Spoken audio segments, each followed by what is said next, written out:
on the Bossman show, calling the coach Rob Jeter. Western Illinois, 3-0 on the year. Big game on Saturday against DePaul. He's happy in Macomb, Illinois. It's my man, Rob Jeter. How you doing, man? I'm doing good. How you doing? Coach has been good, man. Been watching we talked last April, man, during the pandemic. So happy to talk to you again, man. Let me ask you, Coach, how has this program changed for you since last time we talked over a year ago, man? Yeah, well, shoot, a lot has changed, right? We're actually trying to get back to a almost normal life, right? We've had a full year under our belt with a team, a group of guys, and now we've added some key pieces. So it's almost like it's back to normal. It's going good. I hear that, Coach, and I'm going to ask you, man, having a true spring this time around, really implement your system, get guys in shape, a true summer. How key was in your mind has it been for you all to be 3-0 now, going on the road, beating Nebraska, getting a home win last night, giving your guys confidence after getting your system for fully a whole year and have to actually train with you, not having to do over Zoom and do things on their own? How's that been for you? How key has that been for your start so far, man? Well, it's been critical for it. I think if you would have asked every coach that before the pandemic, right, it might have been split. Like, okay, do we really need a spring? So these guys need a little bit of a break. The summer, we're really grinding these guys too much in the summer. Do we need less time in the summer? I think a lot of us would have, had some questions about that. But having gone through the pandemic, and then for me, seeing how a team can perform without it, it's absolutely necessary. And I would go even further to say we need more time with our guys. For my program, especially starting a new one, it was critical that we had a spring, critical that we had a summer where you can implement your standards. You can start to get guys, hold them accountable on all those little things that you really want to drive home. Because we say it all the time. It's like a cliche, right? The little things matter. You got to take care of the little things. But it's so important to do that. And you do those things in the spring and summer. And when you're getting ready to start in the fall, you probably have a good 3 to 4 weeks to do it. But then now you have to do game prep. And it's scouting report, it's adjustments. And you can't build a program off adjustments. You have to have some type of standard, some type of foundation to your program. That's what you get in the spring and summer. And Coach, when I played ball myself, when I was in Atlanta by myself, I wasn't as productive as I was in Nashville with my guys at Tennessee State. So I feel like for me, being around those your guys, they push you in the weight room when you're doing individual drills, trying to get better. Or me catching the balls for me, other guys in your coach taking jumpers and doing things. I feel like having that competitive juice with your guys to push you and build that camaraderie as well. Because when things get tough, this man got my back, or this guy has my back. So how big that camaraderie you our guys built this spring and summer and in the fall as you get to play these games now? Yeah, you're talking about that brotherhood, right? You're talking about that, and everyone is in this. We're connected. People say that, use that word a lot, and it's true. When you're working out together, you're feeding off each other's energy, and you're picking guys up when they come in some days and they're not ready to go. You can pick them up as well, and you can kind of cancel out all the other noise. And the one thing I tell my guys all the time is that the most difficult part for them is that they have so many voices.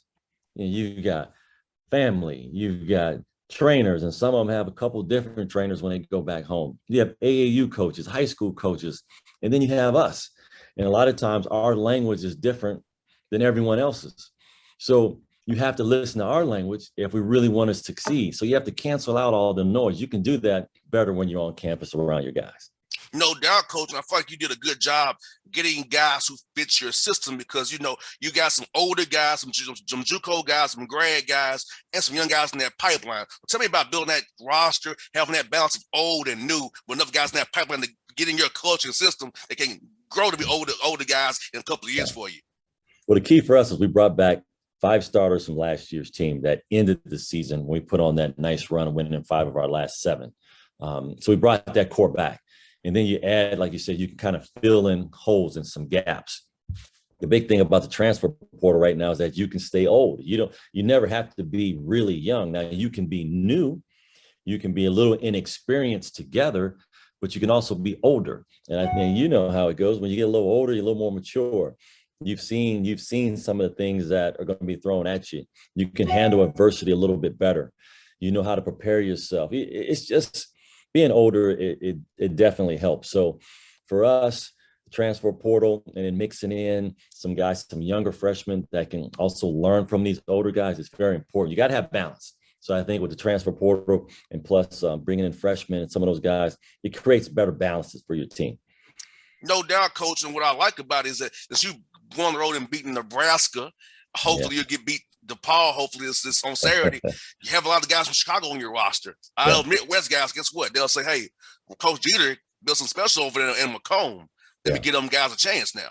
Yeah, and that's what you want. You want people to notice, and you want people to respect what you do. And me being from the South Side of Chicago, we have a lot of other guys on our team from the Chicago South Side and Chicago area.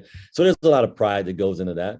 There's a lot of those guys say wolf tickets that you be selling. If you were able to win or if they beat you, when you see guys back home, it just makes it fun.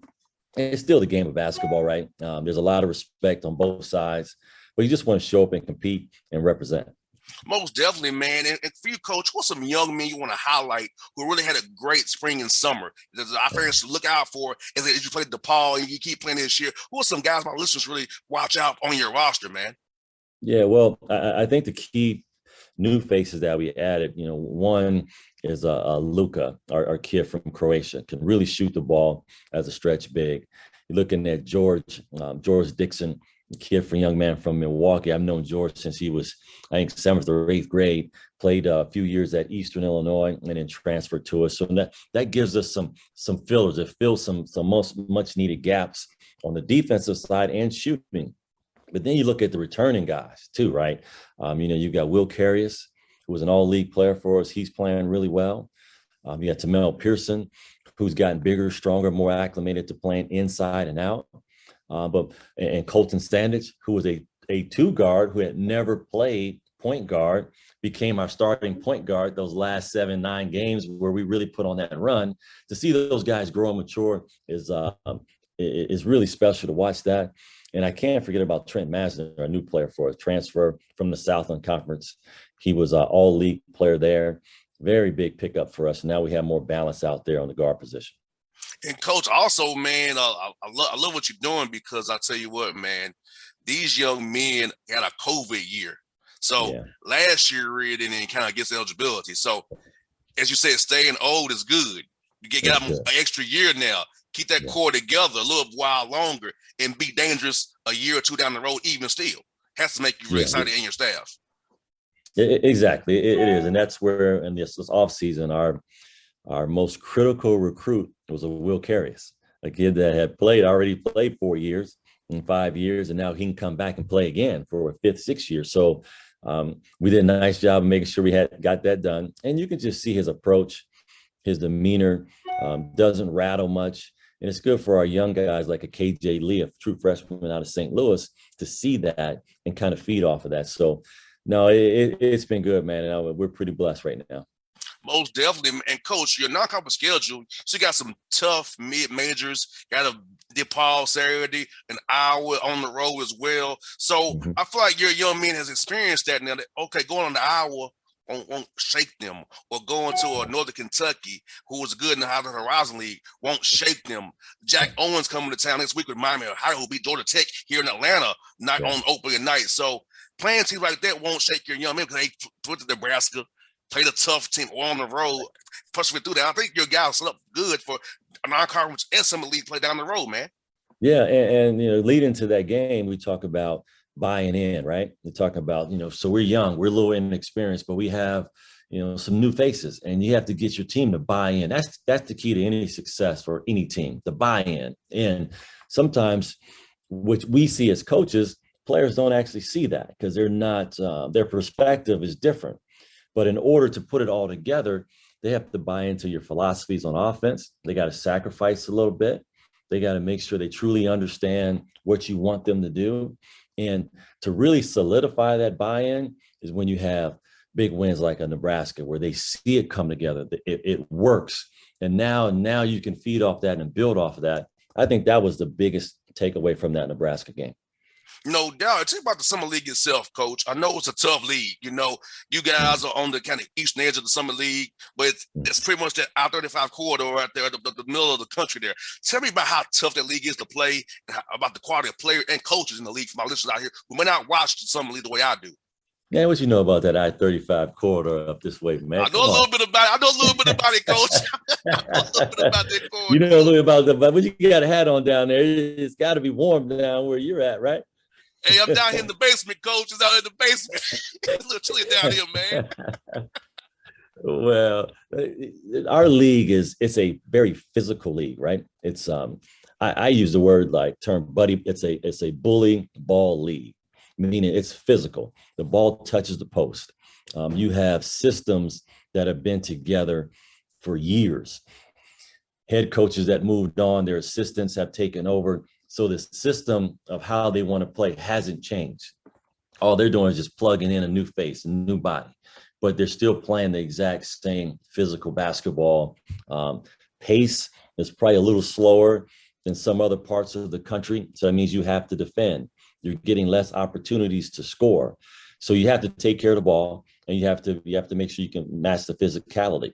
I think that sums up the Summit League, and the coaching is outstanding. So as you can see, we've had a chance to knock off some teams above our league. You know, our coaches are doing a fine job of taking care of their business. Coach, I got two more for you about food.